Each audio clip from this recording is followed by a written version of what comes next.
sebelum kita mulai renungan pada pagi hari ini, mari kita bersatu di dalam doa. Mari kita bersatu dalam doa. Tuhan Yesus, terima kasih atas berkat dan penyertaan-Mu Tuhan. Kami bisa berkumpul di sini untuk mendengarkan sedikit dari renungan-Mu. Kiranya Engkau memberkati renungan yang akan kami dengarkan ini, supaya bisa kami renungkan dalam hati kami masing-masing Tuhan, dan kami simpan. Tuhan, kami sudah berdoa dan mengucap syukur. Haleluya. Amin. Nah, untuk judul renungan kita pada pagi hari ini yaitu percaya kepada Tuhan dalam setiap keadaan. Sebagai remaja, kita tuh pasti pernah mengalami masa-masa sulit. Kadang itu kita ngerasa capek dengan tugas sekolah, ataupun ujian, ataupun masalah keluarga, masalah pertemanan, bahkan masalah dengan diri sendiri.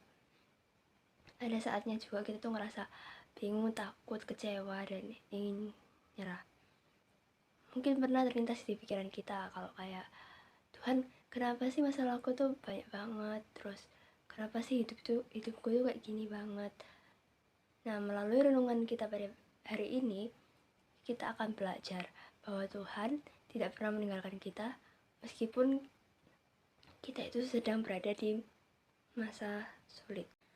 Mari kita buka ayat utamanya di Yesaya 41 ayat yang ke-10. Kita baca sama-sama ya. 1, 2, 3. Janganlah takut sebab aku menyertai engkau, janganlah bimbang sebab aku ini Allahmu, aku akan meneguhkan, bahkan aku akan menolong engkau. Amin. Dalam ayat ini, Tuhan itu berkata kepada kita untuk tidak takut dan tidak bimbang. Kenapa? Karena Tuhan sendiri yang akan menyertai hidup kita. Artinya, dalam setiap masalah, setiap kegagalan, setiap air mata, Tuhan selalu ada bersama kita. Kita tidak pernah berjalan sendirian. Saat kita lelah itu Tuhan akan menguatkan, saat kita jatuh Tuhan mengangkat, saat kita putus asa pun Tuhan memberi harapan. Lalu kita buka ayat pendukungnya di Mazmur 37 ayat 5 dan Amsal 3 ayat 5. Mari kita baca sama-sama. Serahkanlah hidupmu kepada Tuhan dan percayalah kepadanya, dan Ia akan bertindak. Lalu Amsal 3 ayat 5, percayalah kepada Tuhan dengan segenap hatimu dan jangan bersandar kepada pengertianmu sendiri. Ayat ini tuh mengajarkan kita untuk belajar berserah kepada Tuhan. Bukan hanya saat hidup kita baik-baik saja, tapi juga saat hidup kita terasa berat. Seringkali kita tuh lebih percaya pada diri kita sendiri, pada teman, atau pada media sosial, daripada kepada Tuhan.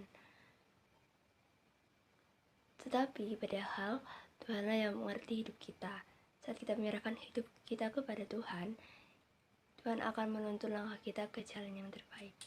Lalu untuk contoh tokoh Alkitabnya, kita akan belajar dari Daud. Daud hanyalah seorang gembala kecil. Ia bukan tentara, bukan orang hebat, bukan orang terkenal juga. Bahkan ia tuh diremehkan oleh banyak orang. Ketika bangsa Israel menghadapi Goliat, semua orang itu merasa takut. Tidak ada yang berani melawan raksasa itu. Namun, Daud percaya bahwa Tuhan itu menyertainya. Ia berkata bahwa kemenangan bukan berasal dari kekuatan manusia, tetapi berasal dari Tuhan. Dengan iman yang besar, Daud itu maju melawan Goliat, dan akhirnya Tuhan memberikan kemenangan kepadanya. Dari kisah Daud, kita belajar bahwa Tuhan itu bisa memakai siapa aja, termasuk kita, meskipun kita tuh merasa kecil, lemah, dan tidak percaya diri. Lalu di sini saya akan sedikit kesaksian pribadi. Dalam kehidupan saya itu pernah merasa sangat capek dan stres karena banyaknya tugas, ujian sekolah, ataupun masalah-masalah yang ada. Kadang saya tuh pengen banget nyerah dan berkata dalam hati saya kayak, aku udah gak sanggup lagi Tuhan gitu. Namun saat saya datang kepada Tuhan dalam doa, saya tuh merasa dikuatkan. Tuhan memberikan saya ketenangan dan damai sejahtera. Saya belajar bahwa Tuhan tuh tidak selalu langsung menghilangkan masalah, tetapi Dia tuh memberi kekuatan untuk menghadapi masalah. Sejak saat itu, saya tuh semakin percaya bahwa Tuhan selalu setia menemani hidup saya. Teman-teman yang terkasih, mari kita tuh belajar untuk tetap berdoa walaupun lelah, tetap percaya walaupun takut, tetap setia walaupun ingin menyerah, tetap berharap walaupun kecewa. Jangan menjauh dari Tuhan saat masalah datang. Justru datanglah kepada Tuhan karena Tuhan adalah sumber kekuatan kita. Jangan biarkan masalah kita itu membuat kita jauh dari iman kita. Biarkan masalah itu membuat kita semakin dekat dengan Tuhan. Sebagai remaja Kristen, kita tuh dipanggil untuk menjadi terang dan garam dunia. Artinya, kita harus menjadi contoh dalam perkataan, sikap, dan perbuatan kita.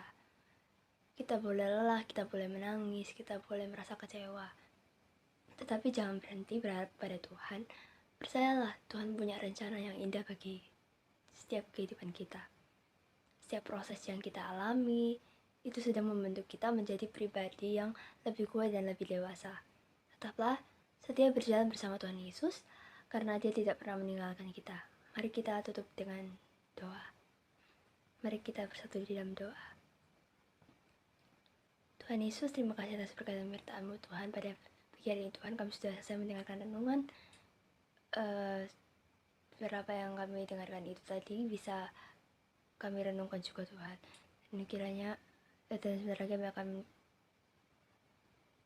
lanjutkan aktivitas kami. Kiranya Engkau memberkati setiap aktivitas kami yang akan kami lakukan nanti Tuhan, supaya bisa berjalan dengan lancar dan tidak ada gangguan apapun Tuhan. Tuhan, kami sudah berdoa dan bersyukur. Haleluya, amin. Terima kasih untuk yang sudah mendengarkan renungan pada pagi hari ini. Tuhan Yesus memberkati.